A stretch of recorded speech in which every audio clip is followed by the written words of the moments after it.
साहेबगंज में जेएमएम के केंद्रीय सचिव पंकज मिश्रा ने अपने आवासीय कार्यालय में व्यवसायियों के साथ एक अहम बैठक की। आपको बता दें कि ये उन्होंने पहले ही ऐलान कर रखा है कि 16 जनवरी से साहेबगंज और पाकुड़ में आर्थिक नाकेबंदी की जाएगी। दरअसल ये ऐलान इसलिए है कि उन्होंने ये कहा है कि पत्थर व्यवसायियों ने रेलवे को ये सख्त चेतावनी दे दी है और ये फैसला लिया गया है कि अगर रेलवे विभाग उनकी मांगों पर विचार नहीं करता है तो माल ढुलाई यानी कि स्टोन चिप्स और पत्थर ढुलाई पर पूरी तरह से रोक लगा दी जाएगी। पंकज मिश्रा के आवासीय कार्यालय में व्यवसायियों के साथ ये विशेष बैठक हुई थी और इसमें मुख्य रूप से साहेबगंज और पाकुड़ के पत्थर व्यवसायियों ने इस बैठक में हिस्सा लिया। और देखिए उन्होंने बैठक में ये भी कहा कि जब तक साहेबगंज में पूर्वी और पश्चिमी रेलवे फाटक पर आरओबी का निर्माण शुरू नहीं होता तब तक यहाँ के पत्थर व्यवसायी रेलवे के माध्यम से माल ढुलाई नहीं करेंगे। व्यवसायियों का कहना है कि साहेबगंज के विकास के लिए वो अंतिम क्षण तक लड़ेंगे। आगामी 15 जनवरी 2026 तक रेलवे द्वारा साहेबगंज में पूर्वी और पश्चिम फाटक पर आरओबी निर्माण के लिए अगर टेंडर प्रक्रिया शुरू नहीं हुई तो 16 जनवरी से साहेबगंज और पाकुड़ जिले से रेलवे द्वारा स्टोन चिप्स की ढुलाई बंद कर दी जाएगी। तो व्यवसायियों के साथ बैठक हुई है और इस बैठक में क्या कुछ कहा है, उन्होंने मीडिया से भी बात की है। सुनिए क्या कुछ कर रहे हैं पंकज मिश्रा। पहली बात, ये बैठक नहीं है कि व्यापारी लोग जितना हम लोग पत्थर व्यवसायी हैं इनको धन्यवाद देने आए हैं कि विकास के मुद्दे पे जो इनका डिमांड जो आंदोलन है हम लोग नैतिक मोरली सब तरह समर्थन करते हैं। क्योंकि साहेबगंज जिला वर्षों से उपस्थित है। इनके पहल पर उपायुक्त महोदय की पहली बार डीआरएम साहब की बैठक हुई। इसमें डीआरएम साहब, एसपी साहब, मिश्रा जी सभी लोग उपस्थित थे। अब विकास के मुद्दा पर काफ़ी विस्तृत विचार विमर्श हुआ है। उस सरजमीन पर उतरे, इसलिए सभी पत्थर व्यवसायी हम लोग इनको धन्यवाद देने आए हैं। अब भविष्य में जो होगा हम लोग इनका साथ रहेंगे, क्योंकि मुद्दा विकास का है, ये कोई नॉन पॉलिटिकल मुद्दा है।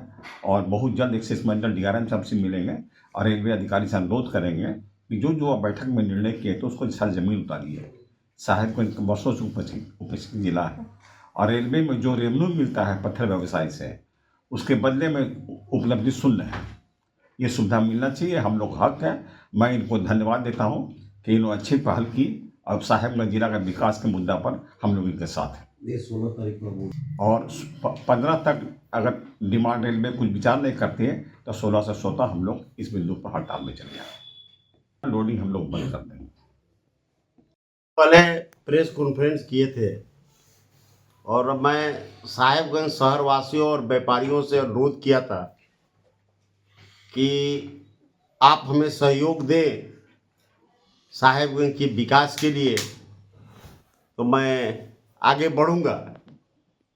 तो मुझे बहुत खुशी हुआ कि ये लोग सोशल मीडिया, टीवी चैनल, समाचार पत्रों के द्वारा पढ़े, मालूम हुआ। इसके बाद सारे साहेबगंज जिला के व्यवसायिक प्रकोष्ठ के लोग, खासकर माइंस विभाग के लोग आए हैं आज ये हमको कहने के लिए कि हम आपके साथ हैं और आप जो आह्वान किए हैं कि हमारी मांग जब तक नहीं मानी जाएगी तब तक 16 तारीख से हम जो रेलवे से एक भी दाना गिट्टी मेटेरियल नहीं जाने देंगे। ये लोग समर्थन दिए कि हम लोग इंडेंट नहीं लगाएंगे, हम लोग माल नहीं गिराएंगे, हम लोग आपके साथ हैं। इसके लिए मैं अपने तरफ से पत्थर व्यवसायियों को बहुत बहुत धन्यवाद देते हैं कि आपने भी साहेबगंज के विकास के लिए एक प्लेटफार्म पर आए।